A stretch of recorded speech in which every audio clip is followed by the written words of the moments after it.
What's up, everyone? This is Gin, and welcome to my first podcast in the series that I'm making for my new book, which is the Lean Topic Vocabulary. And before we start, I just have a few things to tell you. Firstly, this podcast is script-free, which means that I don't script anything before I speak. And it's gonna be incredibly difficult for me to talk about things in 10 or 20 or even 30 minutes.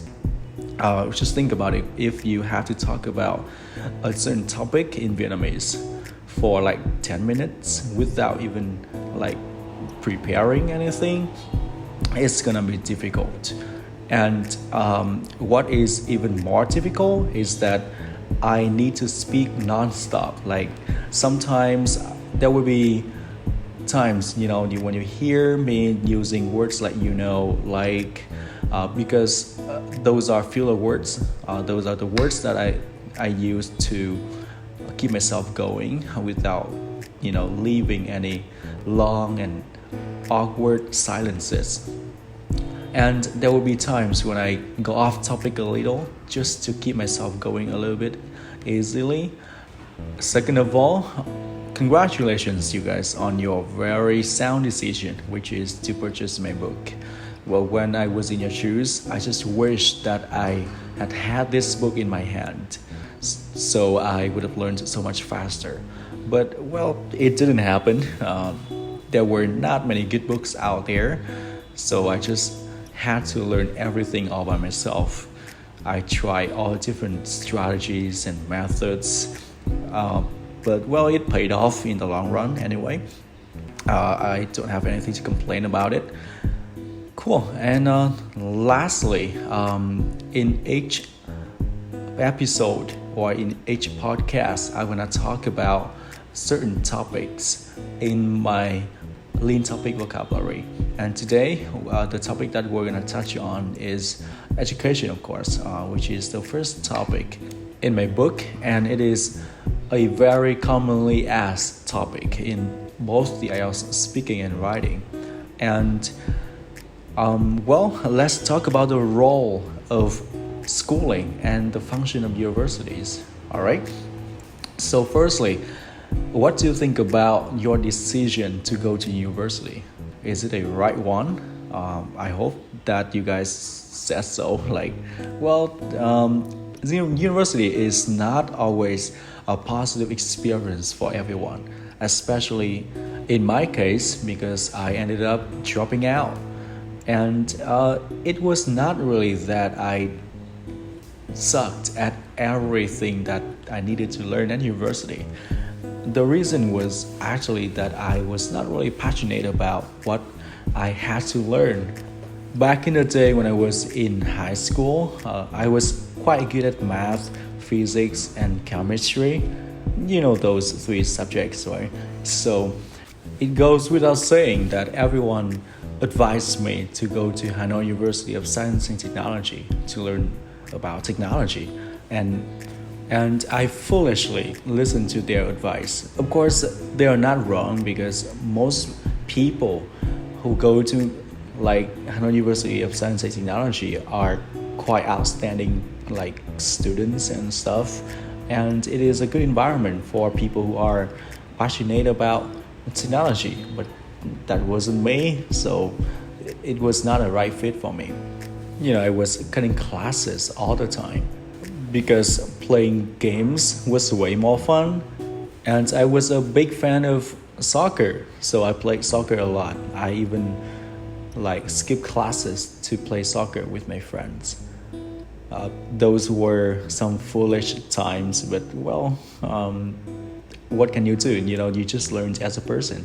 You gotta make mistakes, and you gotta be able to handle the consequences and repercussions that follows your decisions, right? I don't really regret, or even now I don't regret going to university, even though I ended up quitting at my fourth year, which can be considered as a waste of time and money as well. But I don't really regret going to university, because Otherwise, I would have ended up working in a factory if I had not, decided to go to university. Because even though I didn't learn anything in my university, I still met a lot of people, and those people taught me a lot of things. And I also had a chance to participate in a lot of clubs. And one of the clubs that I participated in was an English club, and it was a place where my interest in English was arose, and I don't think that I have anything to complain about it.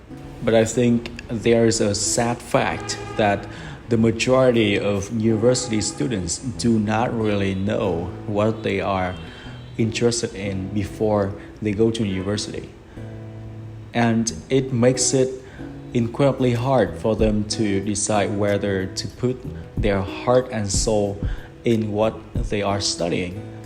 And it makes it even harder for them to really apply themselves and to really progress or to make progress in their chosen field. And in the future, it is going to be harder for them to choose whether to work in their field, in their chosen field, or to try something else. Because after graduating university, you are expected to have a job. It is the status quo right now. If you don't have a job and your friends do, it means that you are a loser. If you don't have money and your friends do, you are a complete loser. It is just, the way that people in society actually are comparing you to other people. Alright, so all the BS aside, let's talk about the main function of universities.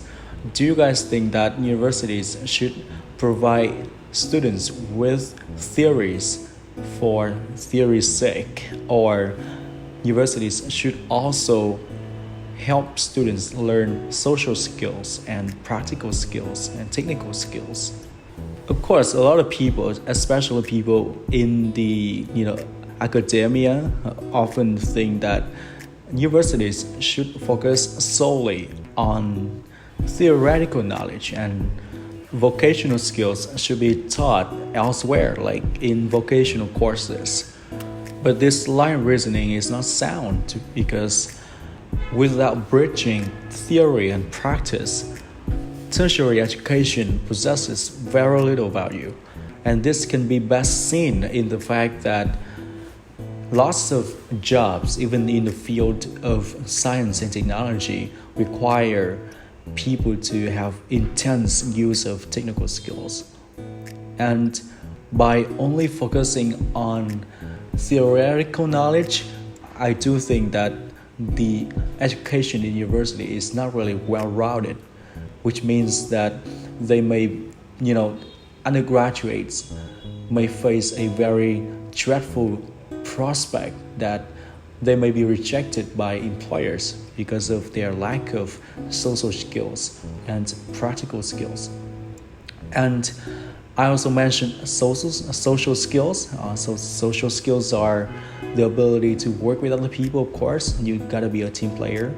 And you also need to be able to recognize people's feelings and learn to deal with confrontations and, conflicts in the right manners or in a constructive way. And these skills are best learned by letting students participate in group discussion or group presentation or some team sports. Skills also happen to be very easily built, right? It is not that universities have to build an entire stadium so that their students can have a place to play sports. I think what professors and teachers and universities have to do is to encourage students to spend time elsewhere as well. Academic performance at university is of course very important and should be prioritized, but there's more to a well-rounded individual than just academic results. And these skills are also very transferable, which means that you can use it in a lot of different fields and situations. So, do you think that university education is important? I do think it is important, but only for people who know exactly what they are interested in. Otherwise, you should try to find your passion first. You can do so by participating in different activities or by working for a short stint of time. It is not really necessary that you need to go to university right away after graduating from high school. If you are already studying at university and feel universities suck, I don't like whatever they are teaching me at all, I just want to quit. I don't think that you should make a very rash decision. A rash decision is a very reckless one, and a reckless decision is a careless decision. Okay, you don't think much. So I do think that you should only quit if you know what you are interested in. And by the way, you also need to make sure that you spend enough time asking people who are already working in the field and gathering information so that you can make the most informed decision. You should also know that a lot of people quit or drop out of universities, but they succeeded. And it all boils down to the fact that they have what it takes to succeed. They have the talent, they have determination, and probably they are very patient. And just ask yourself whether you have what it takes to succeed. Don't foolishly listen to people who tell you you should quit, you should drop out, because it's going to do you no good anyway. Because I do think that a degree is still a buffer against uncertainty. And in the future, if you are uncertain about things like whether you're gonna do it or not, having something is better than having nothing, right? Anyway, so I guess that's it for today, and I hope that you guys have learned a thing or two, and hopefully you still recognize some of the words that you have learned in my book, some of the collocations that were highlighted in bold in my book. Okay, so see you in the next podcast.